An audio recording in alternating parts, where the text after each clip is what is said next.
Assalamualaikum warahmatullahi wabarakatuh. Nama saya Nur Wardani dari kelas 11 TKJ 3 SMK Negeri 2 Kota Bekasi, nomor absen 20. Dalam pelajaran teknologi layanan jaringan kali ini, saya akan menjelaskan sedikit materi. Langsung aja ke materinya. Materi pada kali ini adalah menganalisis kebutuhan telekomunikasi dalam jaringan. Nah, yang pertama ada peninjauan lapangan dalam telekomunikasi. Yang kedua, kebutuhan sumber daya dalam telekomunikasi. Yang ketiga, kebutuhan perangkat dalam telekomunikasi. Langsung aja ke materi yang pertama. Materi yang pertama, peninjauan lapangan dalam telekomunikasi. Pengertiannya, telekomunikasi adalah teknik pengirim atau penyampaian informasi dari suatu tempat ke tempat lain. Contohnya seperti telepon genggam. Telepon genggam merupakan media telekomunikasi dua arah yang bisa menyampaikan dan merespon informasi saat bersamaan. Selanjutnya yaitu ada dampak positif. Yang pertama, hubungan antar manusia. Yang kedua, dunia kerja dan bisnis. Yang ketiga, dampak demografis. Yang keempat, jenis komunikasi. Selanjutnya di sini ada dampak negatifnya, yaitu ada yang pertama, kepribadian anak, kedua, kesehatan, dan yang ketiga, tingkat kehidupan masyarakat, lalu yang keempat, kemalasan. Lanjut ke materi yang kedua. Materi yang kedua yaitu kebutuhan sumber daya dalam telekomunikasi. Di sini yang pertama ada A, jaringan kabel wireless.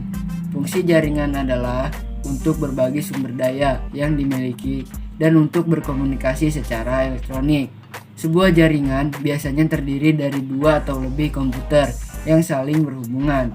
Jaringan komputer wireless bekerja dengan menggunakan kabel-kabel sebagai penghubung antar komputer, yaitu kabel-kabelnya yang pertama ada kabel koaksial, yang kedua ada twisted pair, yang ketiga serat optik.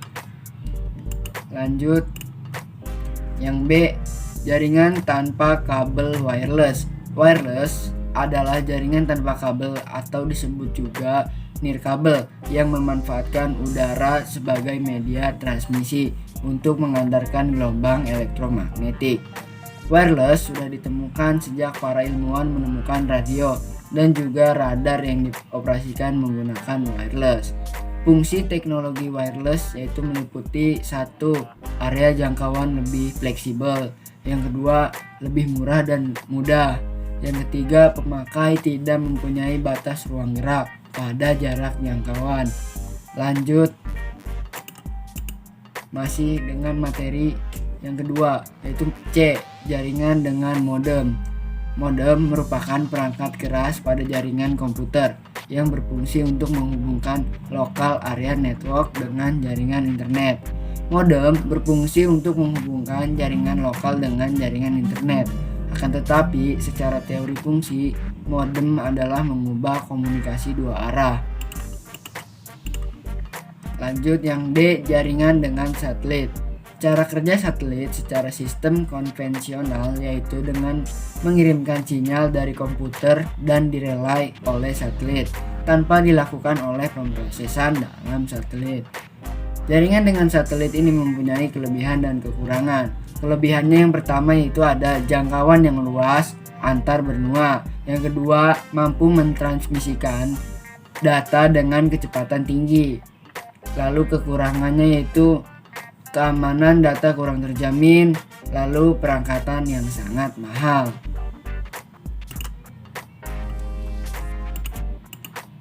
Selanjutnya materi yang ketiga adalah kebutuhan perangkat dalam telekomunikasi. Nah, yang pertama yaitu A, jenis kabel. Jenis kabel ini terbagi menjadi 4, yaitu 1, kabel koaksial. Kabel koaksial merupakan kabel jaringan yang dibungkus dengan metal yang lembek. 2, twisted pair. Kabel silk twisted pair adalah kabel jaringan yang secara fisik sama dengan kabel UTP. Yang ketiga, serat optik. Serat optik adalah saluran transmisi yang terbuat dari kaca atau plastik yang digunakan untuk mentransmisikan sinyal cahaya dari suatu tempat ke tempat lain. Kabel keempat yaitu kabel UTP. Kabel UTP adalah kabel jaringan yang secara fisik sama dengan kabel twisted pair, jadi sama. Selanjutnya yaitu jenis perangkat.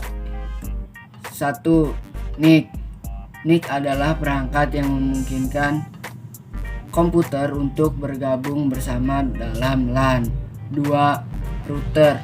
Perangkat network yang digunakan untuk menghubungkan beberapa network. Yang ketiga, switch. Switch adalah perangkat yang identik dengan hub. Hal ini dikarenakan kedekatan dari fungsi kedua perangkat. Masih di jenis perangkat. Yang keempat yaitu ada PC. PC personal komputer adalah seperangkat komputer yang digunakan oleh satu orang saja atau pribadi.